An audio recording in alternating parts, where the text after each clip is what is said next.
Hey guys, stop it. Do you want to go to moon? I have a nice idea. No way, not that place. To meet Chanda Mama, he has got so many problems. Like? The radiation thing. It will burn the hell out of us. And the earthquakes. Earthquakes? Earthquakes? Oh, sorry, the moonquakes. And can the viruses survive there? And how will we grow vegetables there? So let's think about a solution and gather them up into a small can.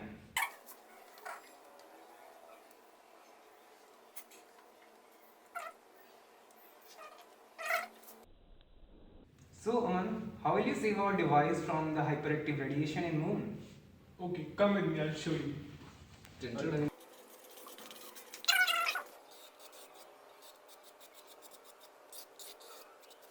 Friends, this is the model of our CanLab. As we all know that due to the absence of atmosphere on moon, there are certain chances that our lab may burst due to the presence of cosmic radiations. So we have designed a movable flaps which will shield the CanLab, and it will be covered with optical sensors which will detect the amount of radiations the moon gathers. The shield is made up of a transparent material which is similar to the human skin tissue, so that we can analyze the amount by which the radiations affect our skin. And the data collected from the sensors present on the surface of the shield will help us to decide the material which we'll be using for building the future colonies. We have saved our civilization from the radiations. Now it's time to save them from the quakes, the moonquakes. So we will analyze the frequency of the quakes there. We have got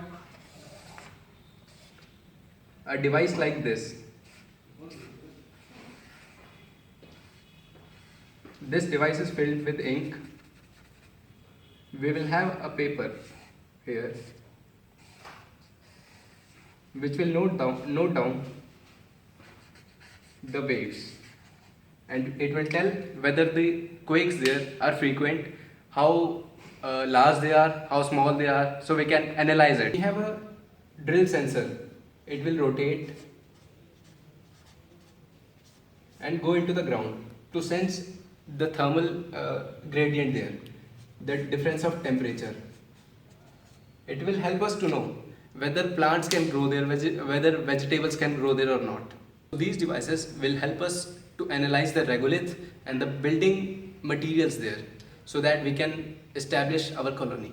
So we are protected from the radiation in moon, and we have analyzed the soil to establish our colony. Now let's see how can we provide energy to our colonization so that we can live there, and how shall our instruments work in these conditions. So this is the thermoelectric energy layer. We know that at moon the daytime temperature is about 130 degrees Celsius, and at night it comes to about minus 130 degrees Celsius. So at daytime, what happens? Due to exposure of radiation and heat, the top layer will be heated up, and the separating layer will be present below it, and the cold layer will remain at its own temperature. So what happens? Due to the thermoelectric effect, the wires here will produce energy, and it will be stored in a capacitor. But at the night time, the reverse will happen. This layer will be heated up, and this layer will be relatively cooler than the hotter one.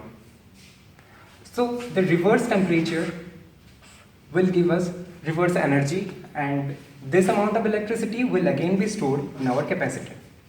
So this is what the device that will help us in running our instruments, the driller, and using these flexible devices at different conditions. We shall have a pressure, temperature, time sensor established within it, and a RF transmitter receiver which will be joined with the onboard computer. This energy generating device will not only provide energy to our instruments, but also we shall get an estimation of how much energy per unit area, per unit time we can get from the moon surface. By this, what we can do is that the radiation sensor will give us flux per unit area,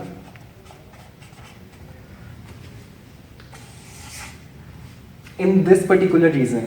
So the whole moon surface will be covered. So guys, will you go to the moon with me now?